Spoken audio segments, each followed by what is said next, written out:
Hello and welcome. I'm Leigh Ann Gerrans and you're watching W News Extra, broadcasting live from the Al Arabiya headquarters. These are our top stories. As global markets continue to wobble, President Trump threatens China with an extra 50% tariff. Israel's Prime Minister arrives at the White House to talk tariffs, Gaza and Iran. And the family of a Venezuelan singer taken to an El Salvador prison speaks out to protest his innocence.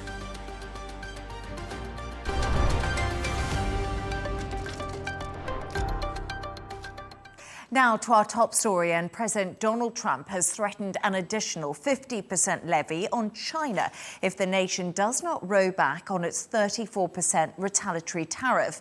Trump sent a message to Beijing telling them they have until tomorrow to remove it. It comes as the US stock market took another dive in early trading before rallying a little while later. Meanwhile, the Asian and European markets continued to plunge. Earlier, I spoke to Al Arabiya's Karen Camel, who told me how the market fluctuations could affect people in their daily lives.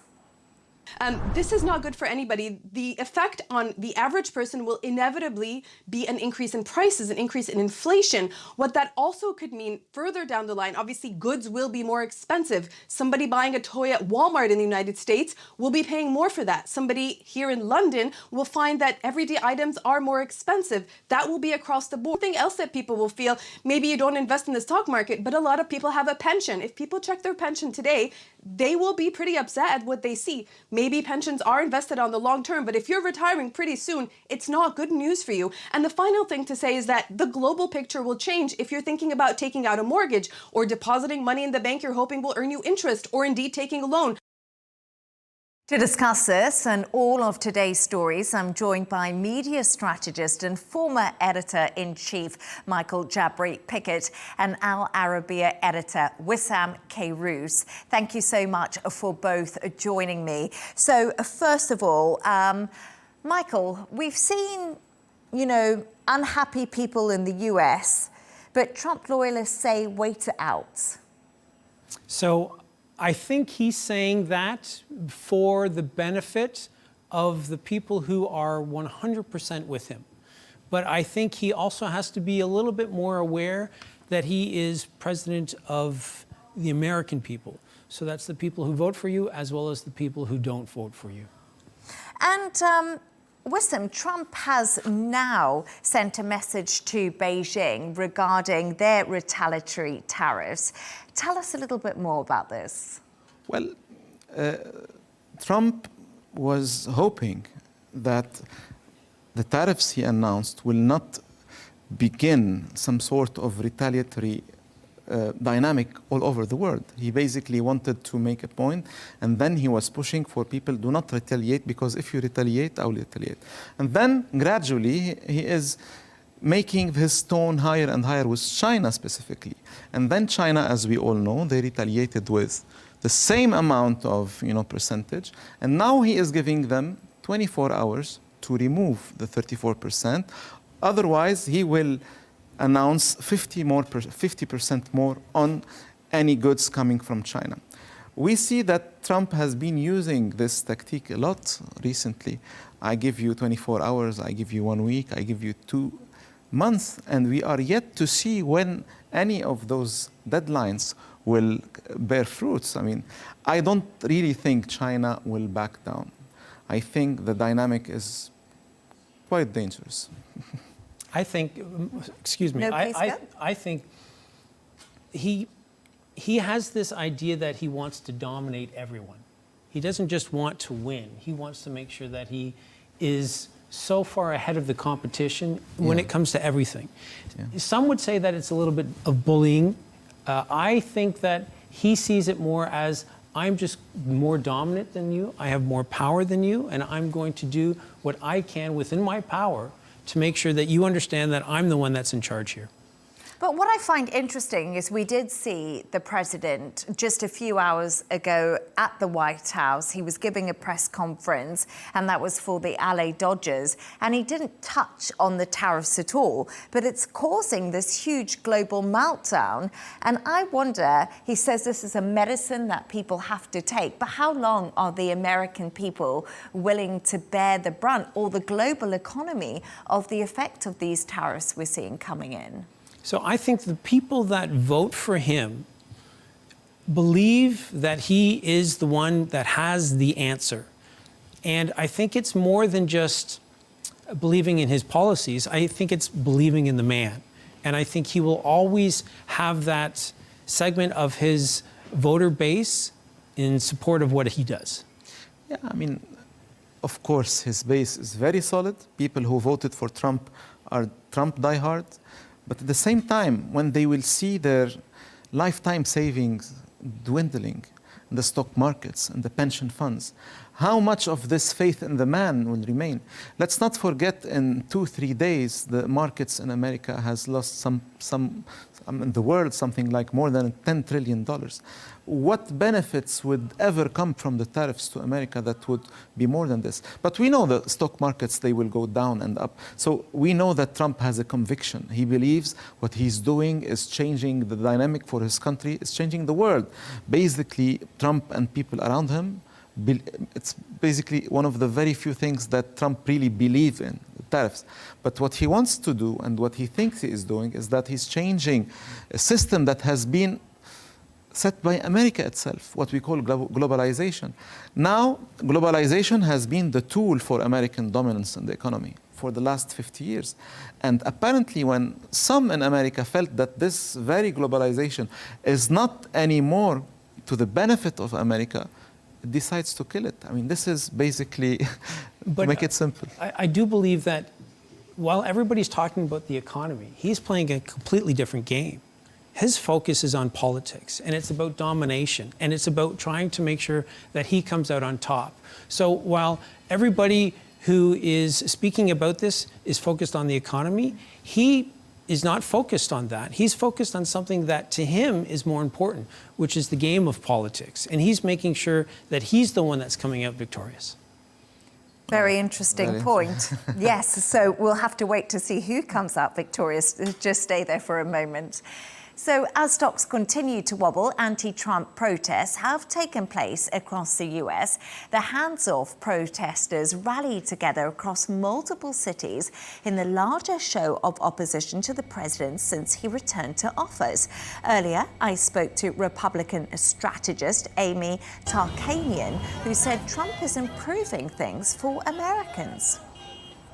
Very clear that he wanted to shake things up in a number of areas. People are saying, oh, Trump's going to get rid of Social Security. No, he's not. Elon has just mentioned that he found that there were dead people that were still collecting Social Security, which obviously that's unacceptable. You hear people that are worried about women's reproductive rights dealing with abortion. And all President Trump did was he didn't eliminate it, but he just sent it back to the power of the states to make the decision on what those laws should look like. And so, you know, he is not removing things. He's actually just refining things. So, Wissam, we see Amy there, had a chat with her earlier. She's really towing the party line. However, I did also say to her, if we continue to see the stock market fall out and people are going to be paying more for their goods, how are they going to feel about Donald Trump? And also the fact that he came out and said on Truth Social, don't be stupid, stop panicking over the markets. And she made out that his tone wasn't really correct. What are your thoughts on what we're seeing happening? I think she is one of the panicants, like he described them.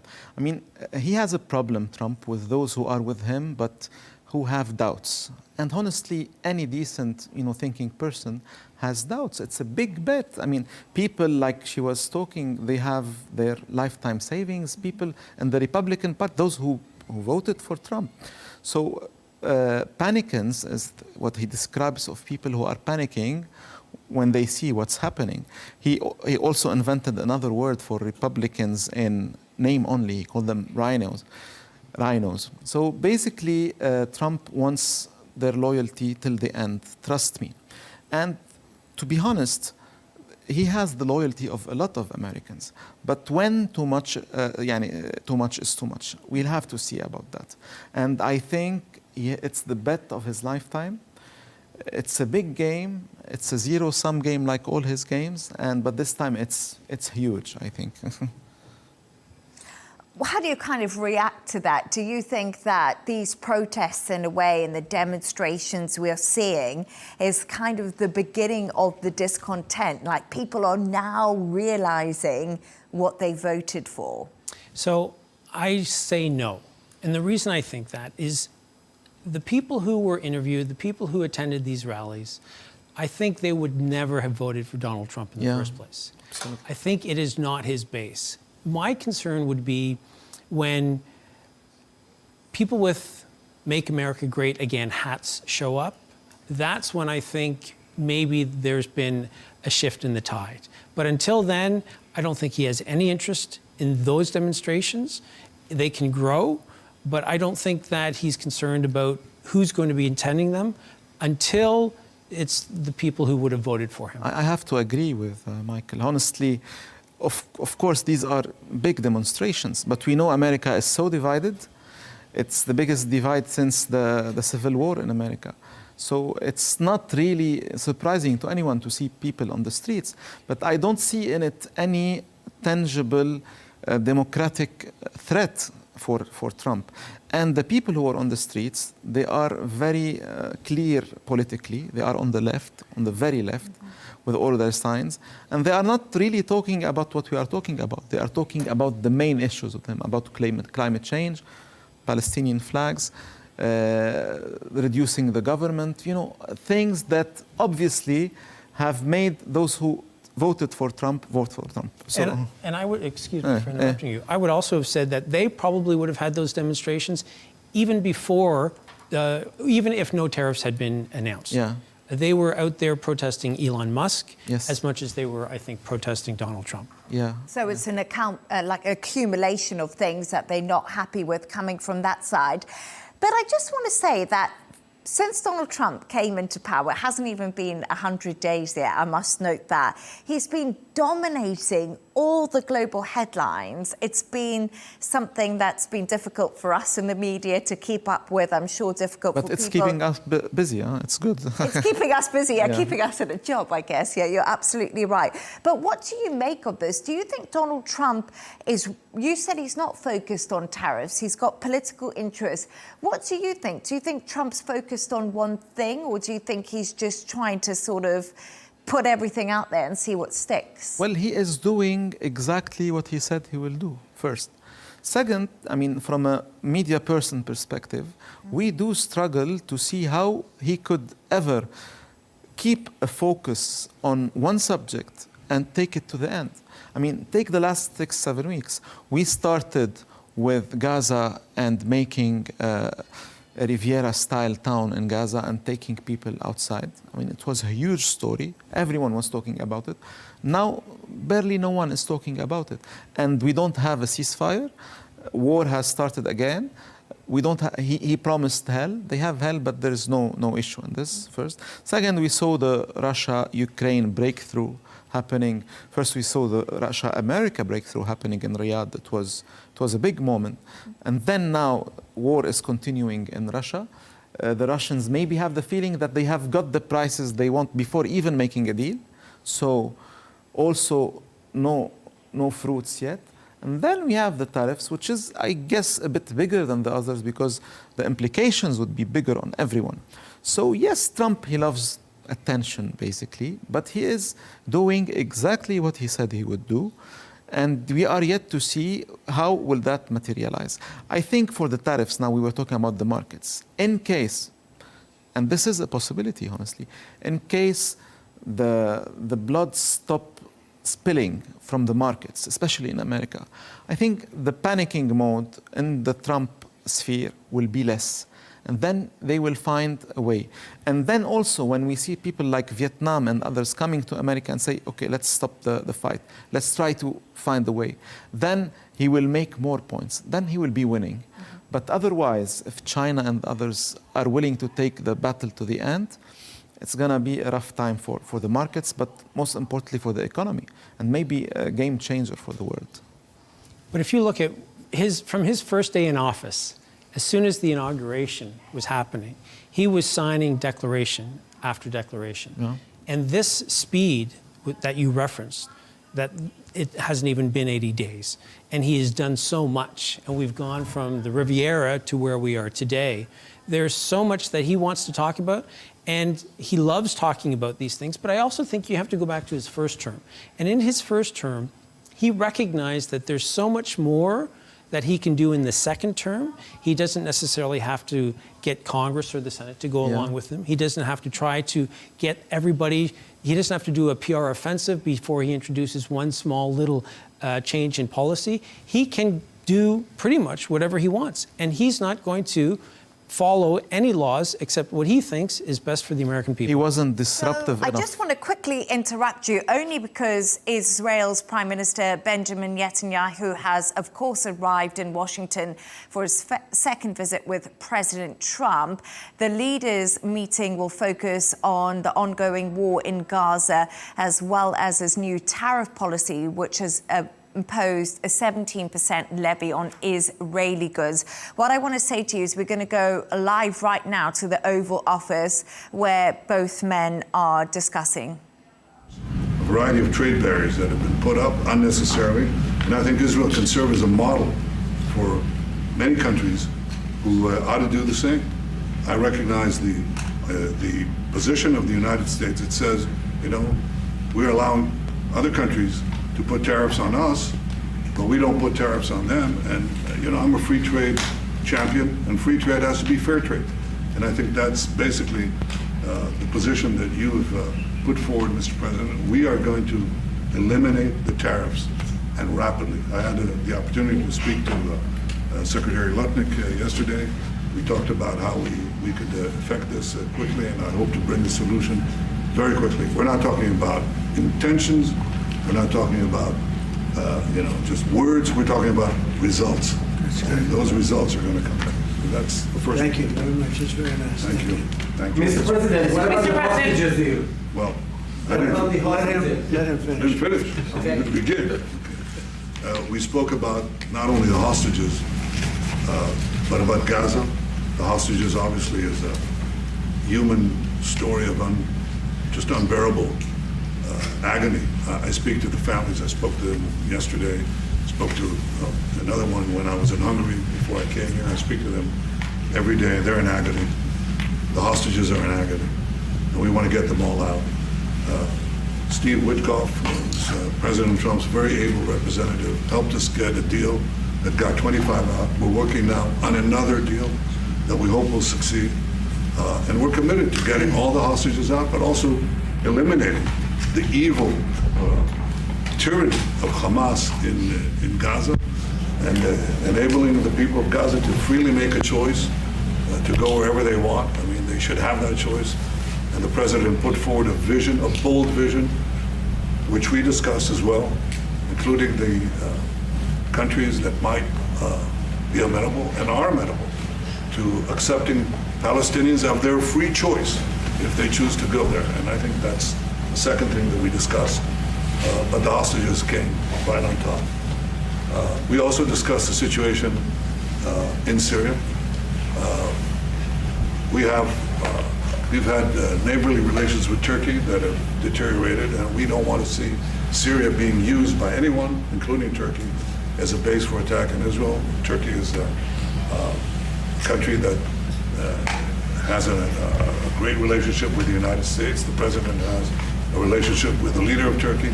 We discussed how we can avoid this conflict in a variety of ways, and I think we can't have a better interlocutor than the President of the United States for this purpose. And of course, we also discussed Iran. Look, we're both united in the goal that Iran does not ever get nuclear weapons. If it could be done diplomatically in a full way, the way it was done in Libya, I think that would be a good thing. But whatever happens, we have to make sure that Iran does not have nuclear weapons. That's the end of my speech. Mr. President, we're having direct talks with, wait. We're having direct talks with Iran. And they've started, it'll go on Saturday. We have a very big meeting and we'll see what can happen. And I think everybody agrees that doing a deal would be preferable to doing the obvious. And the obvious is not something that I want to be involved with, or frankly, that Israel wants to be involved with if they can avoid it. So we're going to see if we can avoid it. But it's getting to be very dangerous territory. And hopefully those talks will be successful. And I think it would be in Iran's best interest if they are successful. We hope that's going to happen. And we had just a lot of good talks on a lot of things. I appreciate very much what you said about the tariffs. We've been ripped off and taken advantage of by many countries over the years, and can't do it anymore. Just can't do it anymore. Can't be the stupid people anymore. And it's all because of the people that sat in the seat right here. Not your seat, but this seat. They allowed things to happen to our country that they shouldn't have allowed to happen on trade and other things, many other things. I mean, look at what's happened with our last president, where he allowed millions of people to come into our country with an open border. Who would want an open border? How stupid is that? But he allowed millions and millions of people, and of the millions, and I think it was 21 million people, but let's say 3 of them were serious criminals, serious murderers and drug dealers and gang members and people from jails. All the jails emptied out right into our country, right along the open border on Mexico, generally the Mexico. They came in from Canada too, by the way, a lot. But generally speaking, on the southern border. And what a shame it is that we are now working very hard to get them out, get the criminals out, get the murderers out, the drug dealers, the mentally insane, get them out. They dropped the mentally insane in our country too. And this was all done by the Biden administration. It's a disgrace that we have to work so hard. And then we have judges that try and protect these people, but they didn't protect us when the people were being let in. But to get them out is never easy with these people. So I think we're doing a great job. The border is the best it's ever been.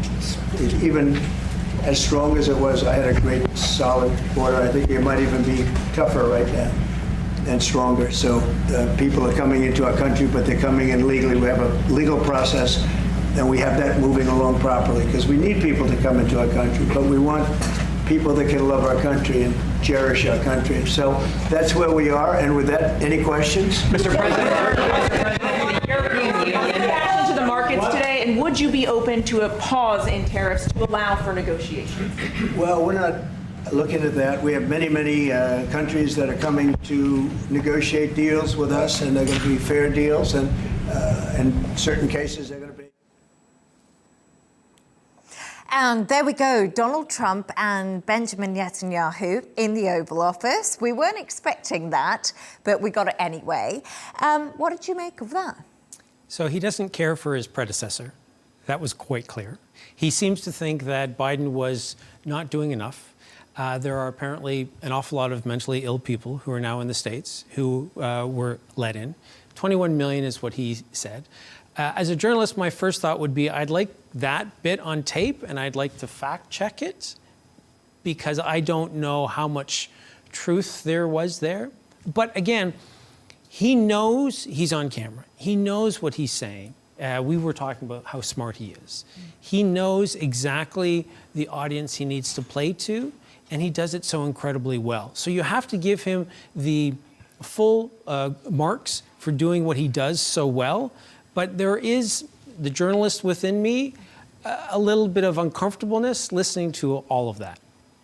Well, we definitely uncomfortableness, but at the same time, he is Trump. I mean, we are kind of, expecting and using and used to this. But at the same time, I mean, 3 major things he was talking about.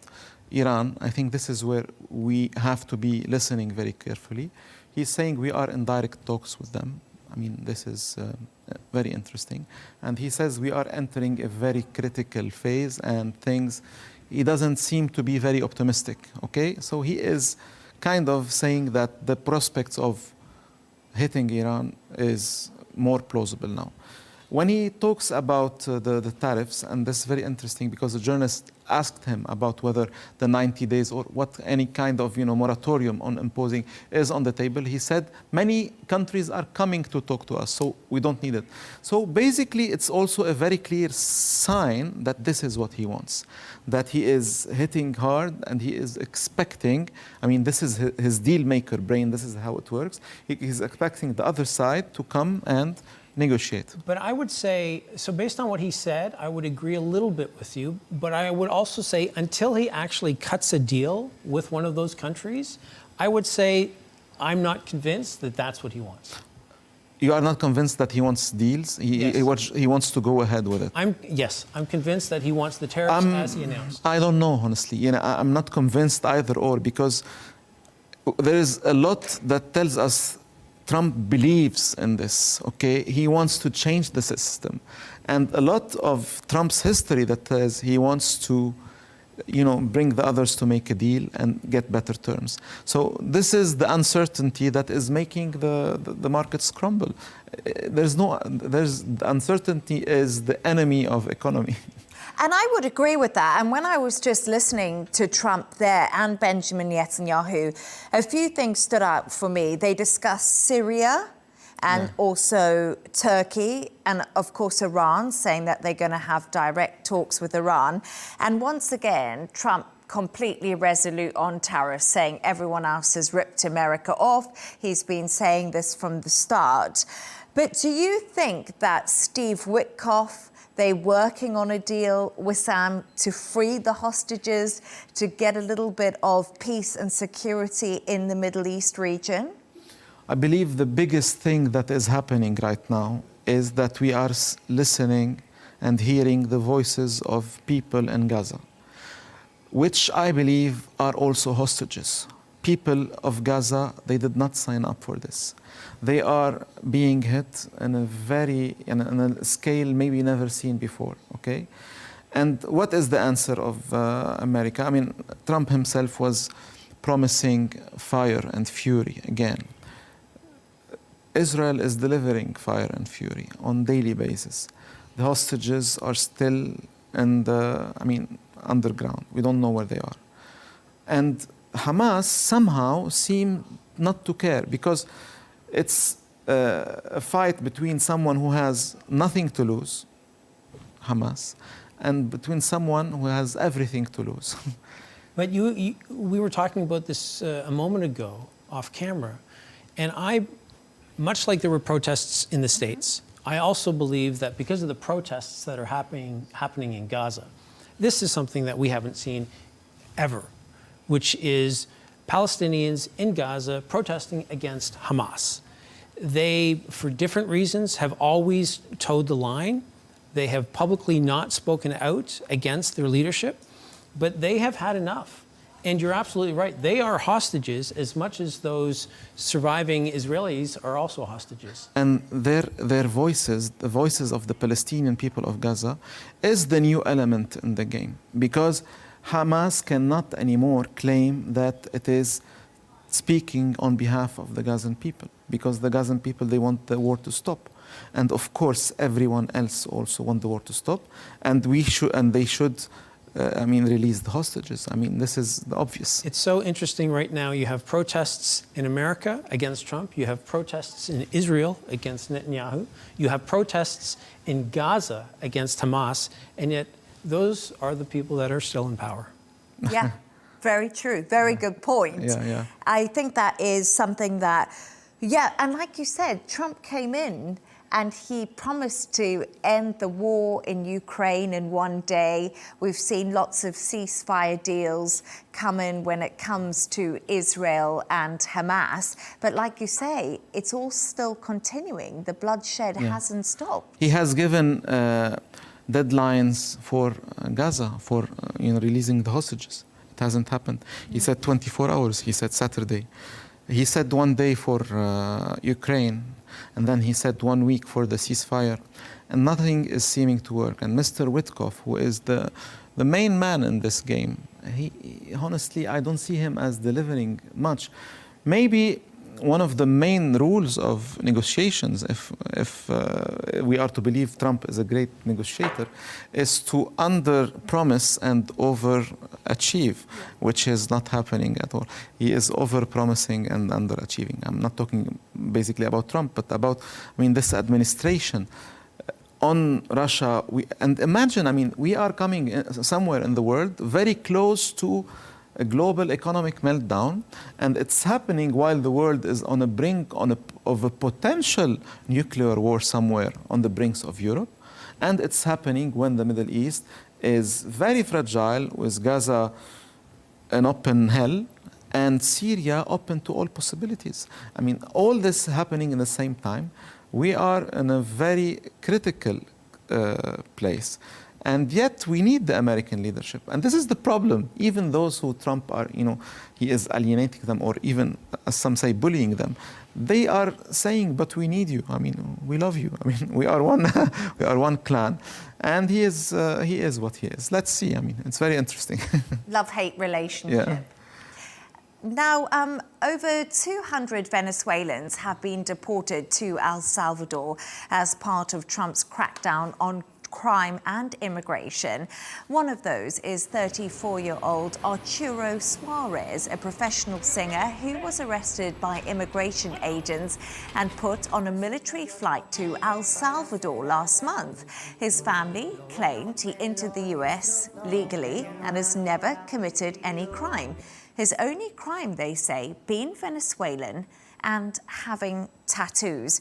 And of course, Wissam, we're just going to mention quickly there something that you picked up on. Donald Trump touched on this in the news conference, didn't he, that we just saw with Netanyahu saying that it was all Biden's administration's fault for letting these people in, and there were mentally ill people on the streets. And this is kind of something that he's talked about a lot. I wonder if it appeals to Trump's supporter base, and also what more do we know about Arturo Suarez, apologies. Arturo Suarez is a singer of Venezuelan origins, but he also has links to Chile and to other, South American countries. He has entered America legally, and his family say that he was abducted, well, not abducted, he was detained while he was producing a song, which is, a very unfortunate story. And then things, he had to present his plea to the tribunal on the 2nd of April, and he was sent to El Salvador before even having the chance to say, I'm legal, I entered, I have asylum.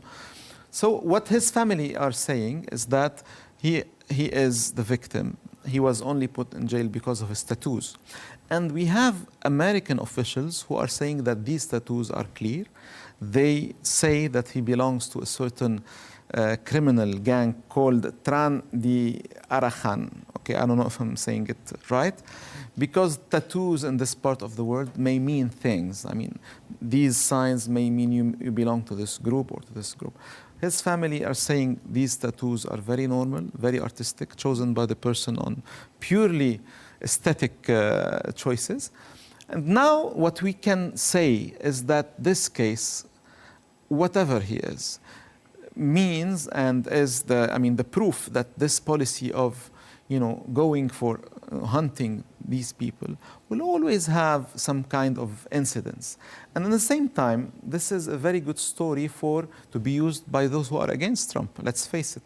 This is a perfect story to say that Trump's policy on immigration is bad. And okay, maybe there is a mistake there, maybe not. At the same time, it is used both ways. Trump is using this kind of story to say, I'm delivering. His opponents are saying, you see, your policy is taking innocent people to jail. Let's just pick up on that slightly, actually, because I wanted to speak to you about this, Michael. These El Salvador flights have created a really big divide in the US, like you say. We saw Trump's Homeland Security Secretary, Kristi Noem. She actually visited the prison last week, and many people are saying the photo op was not ideal, or some people, what's your kind of take on the whole situation of this? So I think if you're on the political right, certainly in the United States, you would 100% want that. You would lean into it, you would accept it. That's exactly why you voted for Donald Trump. You wanted someone who is going to be strong and stand up for your nationalistic rights. Someone who is going to be front and center and say, we're proud of who we are, and if you come into our country, you're going to pay the price. If you come into our country illegally, you're going to pay the price. Now, this is also something that he said is a national emergency. Illegal immigration, it's one of the issues he campaigned on. Now, if you're on the political left, you would see that photo op, and it most certainly was that, as political theater. You saw somebody wearing a $50,000 Rolex Daytona, and she was using those men as political pawns. Yeah. And for some on the left, they would say that's not how you conduct geopolitics. Yeah, I'm glad you spoke about the watch, because it's an impressive, even more than $50,000 watch. And she goes and she poses with men, I mean, prisoners, in the background. I mean, it's clear. I mean, the image is, is a theater, like the left would say. And we saw a lot of tattoos. And you see, the people were having tattoos. But it's definitely, it shows how divided is the country. Like Michael said, people with Trump would see exactly what they want to see: a strong, America who goes for its right, and the left will see, this theater. But still a sad situation for the family of Arturo Suarez, who are claiming that he's innocent. And now it's that difficult transition of when are they going to see their families again, and are people being deported fairly? So I guess we'll probably talk about this again. The prison itself is a story. They are detained 23 hours and a half per day in this prison. It's one of the, the harshest conditions in any prison in the world. Yes, no, I have seen some videos, and they all share beds and they all shackled together. Very tough situation there. Well, we've got to that kind of part of the show now, and we talk about what you have both chosen. So Wissam and Michael have come up with a couple of quirky stories of the day. So let's start with you, and I think I'm right to say it's about tortoises. So, and now for something completely different.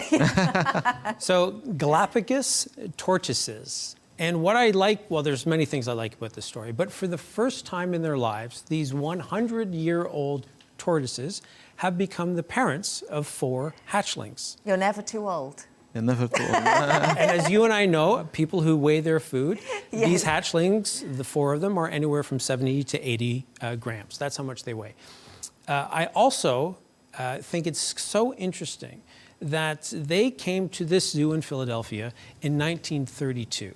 So imagine how the world has changed in that time period. And I was thinking about that, the fashion, because, people would come and visit them, and obviously the fashion would have changed over the years. I wonder if they noticed, the change of smartphones. I want to tell you something. Because obviously, we all had landlines back in 1930. Talking about tortoise, there is a huge Galapagos tortoise who died in Egypt a couple of years ago, who was brought to Cairo by Napoleon.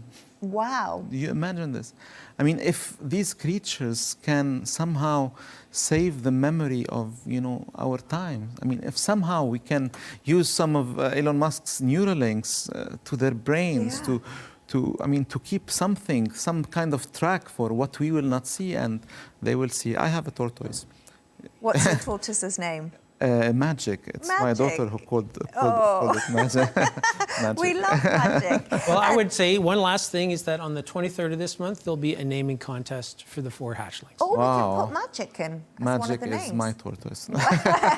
And quickly, to your story that you chose. This is a bit crazy. I don't know why. So there was a bit of a problem with a parachute at a rugby game, which was delayed. What more? Well, we'll go to Toulouse, a city that is in the southwest of France, very famous for rugby, and a game, very very famous game, the championship called SAL.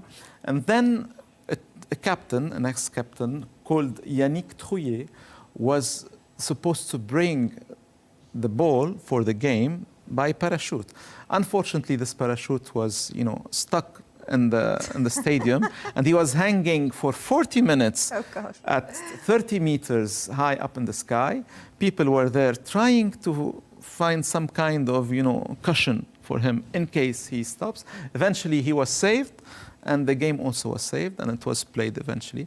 But lots of interest for rugby in France. It's changing political sports dynamic in the country.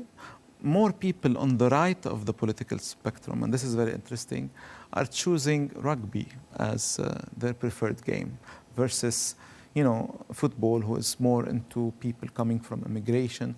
It's very interesting, actually, because how the sports divide is also a political divide. It has always been the case in many other places, but it's new to France. But they always say that you shouldn't mix politics and sport, don't they, when you hear from any of the big bodies? But that is such an interesting... I actually had to laugh at the footage. I felt quite bad for the parachute, but... He survived and all was well and the game went underway. I'm not sure that I would ever agree to do anything like that, but good for him. Good for him. Yeah, thank you both for that. And that's all from us on W News Extra. Thanks to today's guests, media strategist and former editor-in-chief Michael Jabri Pickett and Al Arabiya editor Wissam Keyrouz.